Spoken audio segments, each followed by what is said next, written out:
Hello everyone. In this video, I will show you how to fix the EA app "Your game could not be started" error on your Windows PC. First, open the EA app and clear the app cache. To do this, click the three lines in the top left corner, then go to Help and select App Recovery. After that, click Clear Cache. The app will close and restart automatically. This helps remove temporary files that may be causing the problem. Next, try repairing the game files. Open your library inside the EA app, find the game that is showing the error, then click the three dots on the game tile. Choose Repair and wait for the scan to finish. This process checks for missing or damaged game files and fixes them automatically. Another simple fix is to run the EA app as an administrator. Close the app completely, then right-click the EA app shortcut on your desktop and select Run as Administrator.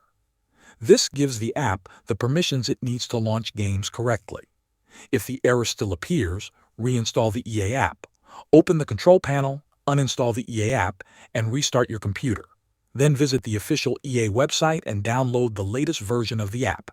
Install it again and sign back into your account. After trying these methods, launch your game again and check if the issue has been fixed. Thanks for watching.